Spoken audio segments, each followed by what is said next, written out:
Magandang hapon mga kagoti. Time check 3:18 ng hapon. Ngayon po mga kagoti ay Holy Week. Dahil wala tayong bantay, tayo man magbabantay ngayon. O nagbantay, kanina pa tayo ayan. At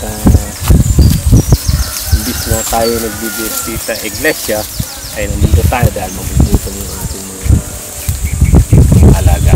At medyo mainit, pero para sa mga alaga, kumpitis tayo.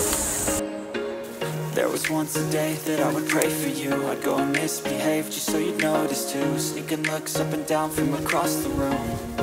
Damn, what a hell of a view. I feel good, you look great, I like you, I can't wait. A first time, a first date, you're so fine, I'm so late. You sip wine, I drink straight, don't waste time to my place. I feel my heart erase, so catch me if I fall.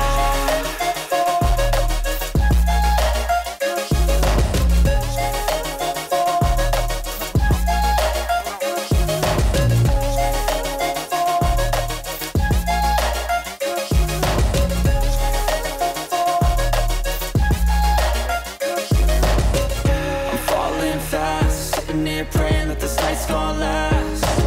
You got it all on tap, I'm loving your vibe, always have your back. We like all the same tracks, listen all night in the sheets all black. I said I'm falling fast, don't remember life before you, that's facts. I feel good, you look great, I like you. Welcome back mga kagoti. Unang-una sa lahat, nagpapasalamat ako sa mga sumuporta ng huli kong video. Maraming salamat po. Tulad na po ng pinangako ko sa huling kong video, ipapakita ko kung papaano ako nag-umpisa at magkano ba ang aking naging puhunan. Ice in my veins, I've been driving this train. Mga kagoti, posible po ba na sa halagang 750 pesos ay makapag-umpisa tayo sa pag-aalaga ng kambing? Opo mga kagoti, para sa mga gustong mag-umpisa, walang imposible. Bilang katunayan, ipapakita ko sa inyo ang mga larawan kung paano ako nag-umpisa. In my veins, I've been driving this train.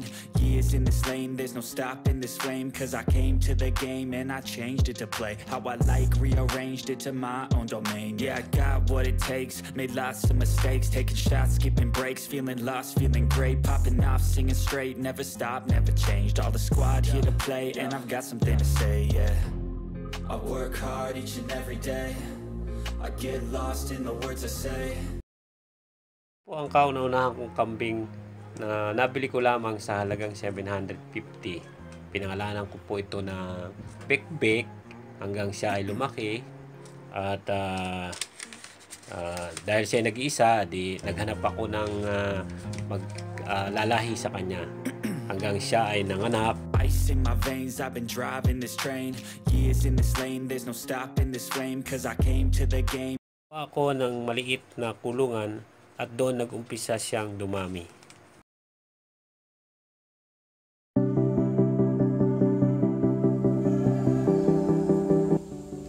Dahil sa hindi ko inaasahan ang pagdami nila, ay kinulang na sila sa pagkain. Kung mapapansin nyo sa video, halos wala nang damo yung aking kulungan. Nag-isip ako ng solusyon kung paano ko sila mapapakain. Nakita ko na maraming nagbebenta ng pinya dito sa lugar namin, pero di nila alam kung saan nila itatapon yung mga balat. Kaya ang ginawa ko, ipinakain ko sa kanila, sinubukan ko ipakain sa kanila at nilagyan ko ng feeds at naging maganda naman ang resulta.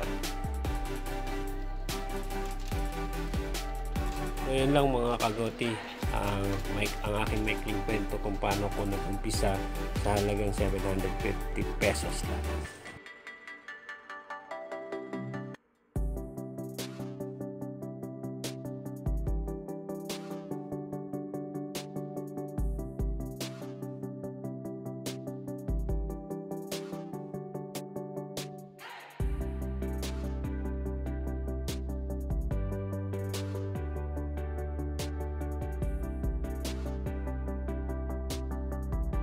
At ngayon mga kagoti, nabigyan tayo ng opportunity na malawak na paglalagyan ng ating mga alagang kambing na hindi na natin kailangan na magdala ng balat ng pinya dahil sa lugar na ating pinaglagyan ay sapat na ang makakain nila. Ngayon mga kagoti, hinihintay na lang natin na pumasok ang mga natitirang kambing at ang karamihan nila sa kanila ay nakauwi na sa kanilang kulungan.